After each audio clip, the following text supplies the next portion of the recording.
Hello everyone, मैं प्रदीप कुमार आगाज IAS institute में आप सभी का स्वागत करता हूं। तो आइए आज के इस वीडियो में हम लोग बात करने वाले हैं शासन व्यवस्था।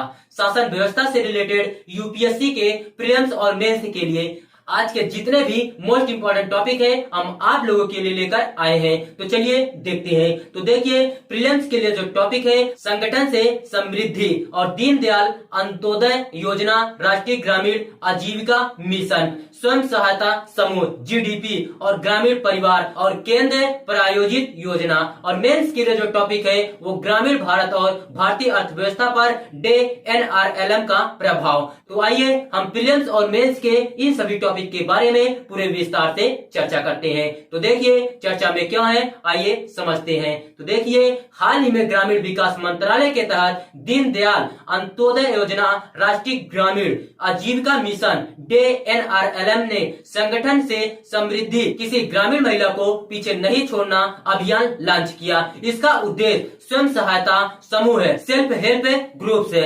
एसएचजी के अंतर्गत सभी कमजोर और सीमांत ग्रामीण परिवारों को लाना है। संगठन से समृद्धि अभियान क्या है, आइए देखते हैं। सबसे पहले हम लोग परिचय जानते हैं। यह अभियान आजादी का अमृत महोत्सव समावेशी विकास के अंतर्गत लॉन्च किया गया है और इसका उद्देश्य पात्र ग्रामीण परिवारों की 10 करोड़ महिलाओं को संगठित करना है। इसका उद्देश्य स्वयं सहायता समूह के अंतर्गत सभी कमजोर और सीमांत ग्रामीण परिवारों को लाना है, ताकि वे ऐसे कार्यक्रम के अंतर्गत प्रदान किए जा रहे लाभों को प्राप्त कर सके। यह अभियान 1.1 लाख स्वयं सहायता समूह बनाने की विचार के साथ सभी राज्यों में चलाया जाएगा। इसके तहत प्रस्तावित कार्य इस प्रकार है: ग्राम संगठनों की सामान्य बैठकें आयोजित करना, स्वयं सहायता समूह चैंपियनों द्वारा अनुभव साझा करते हुए परिवारों को इसमें शामिल करने के लिए प्रेरित करना, सामूहिक संसाधन व्यक्ति अभियान का आयोजन, स्वयं सहायता समूह बैंक खाते खोलना तथा अन्य हितधारकों द्वारा संवर्धित एसएचजी का सामान्य डाटाबेस तैयार करना। ऐसे अभियान की आवश्यकता क्या है, आइए समझते हैं। तो देखिए, भारत की कुल आबादी का 65% ग्रामीण आबादी है और इन क्षेत्रों की महिलाओं को भारत को $5 ट्रिलियन की अर्थव्यवस्था बनाने में महत्वपूर्ण योगदान प्रदान करने हेतु सभी संभव अवसर प्रदान करना महत्वपूर्ण है। जब इतनी बड़ी संख्या में महिलाओं एसएचजी का हिस्सा बनेगी तो इसका देश के सकल घरेलू उत्पाद जीडीपी पर का भी प्रभाव पड़ेगा।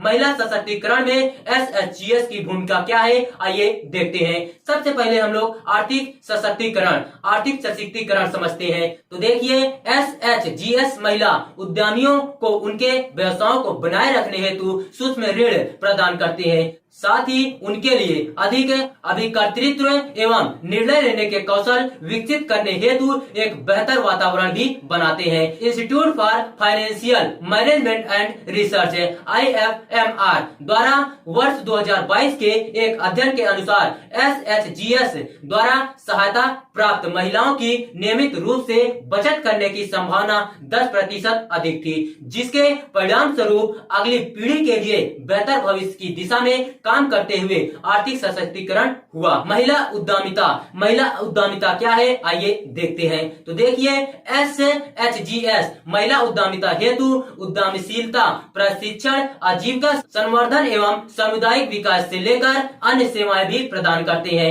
अकेले महाराष्ट्र में 5,27,000 एसएचजीएस हैं, जो भारत में महिलाओं के नेतृत्व वाली सभी छोटे पैमानों की औद्योगिक इकाइयों का 50% से अधिक हिस्सा है। यह एक स्पष्ट संकेत है कि एसएचजीएस महिला उद्यमिता के समग्र विकास का नेतृत्व कर सकते हैं। कौशल विकास क्या है, आइए देखते हैं। तो देखिए, स्वयं सहायता समूह अपने सदस्यों के प्रशिक्षण और क्षमता निर्माण का कार्य भी करते हैं। महिलाएं सिलाई, हस्तशिल्प या खेती की तकनीक जैसे नए कौशल सीख सकती हैं। इससे न केवल उन्हें अपनी आय क्षमता में सुधार करने में मदद मिलती है, बल्कि उनके जिससे आत्मविश्वास और आत्मसम्मान में भी वृद्धि होती है। सामाजिक अधिकारिता क्या है, आइए देखते हैं। स्वयं सहायता समूह महिलाओं को एक साथ आने और अपने अनुभव साझा करने के लिए एक मंच प्रदान करते हैं। इससे महिलाओं में एकजुटता की भावना पैदा होती है तथा सामाजिक बाधाओं को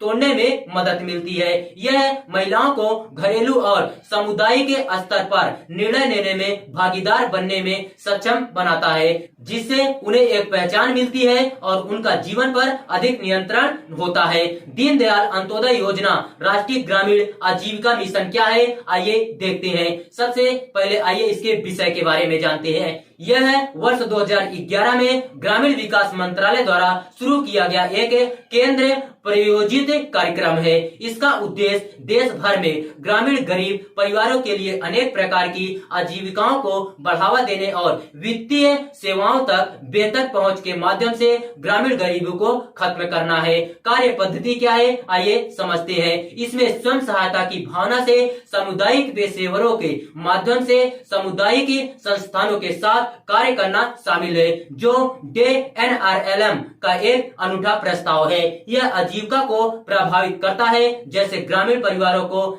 SHGs में संगठित करना। प्रत्येक ग्रामीण गरीब परिवार में से एक महिला सदस्य को स्वयं सहायता समूह में संगठित करना। SHG सदस्यों को प्रशिक्षण और क्षमता निर्माण में सहायता प्रदान करना।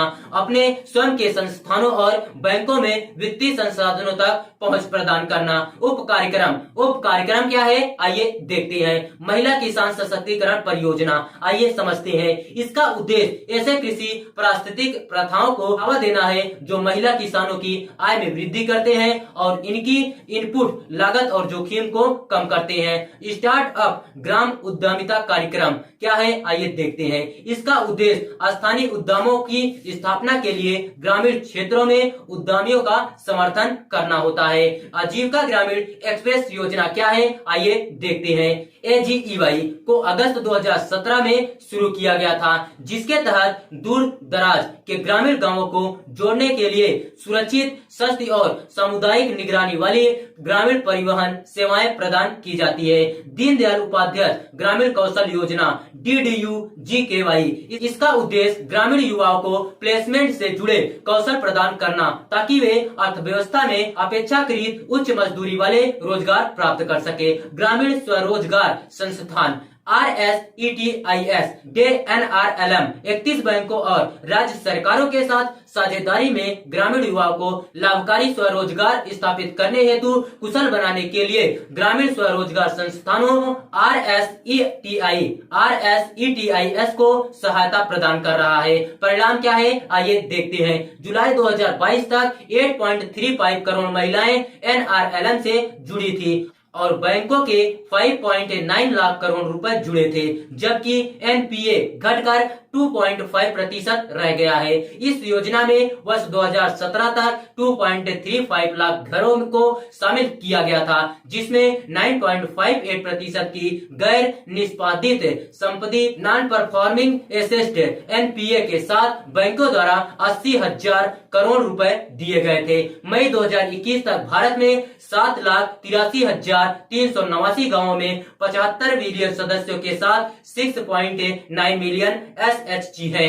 NRLM ने ग्रामीण परिवारों को शिक्षा और स्वास्थ्य देखभाल जैसी आवश्यक सेवाओं तक अधिक पहुंच हेतु सक्षम बनाया है। इसने खाद्य सुरक्षा और स्कूलों में नामांकन में सुधार किया है, महिलाओं को खाद्यान्न उत्पादन हेतु भूमि तक पहुंच प्रदान की है तथा दहेज, बाल विवाह एवं लड़कियों के खिलाफ भेदभाव जैसे मुद्दों पर महिला समूहों पर प्रभाव डाला है। तो देखिए, अगर आप लोगों को इसका PDF चाहिए तो इसका PDF हम टेलीग्राम चैनल पर अपलोड कर देंगे। टेलीग्राम चैनल का नाम है आगाज IAS इंस्टीट्यूट और टेलीग्राम चैनल का लिंक हम इस वीडियो के डिस्क्रिप्शन में दे देंगे। आप यहां से भी जाकर टेलीग्राम चैनल को ज्वाइन कर सकते हैं और PDF डाउनलोड कर सकते हैं।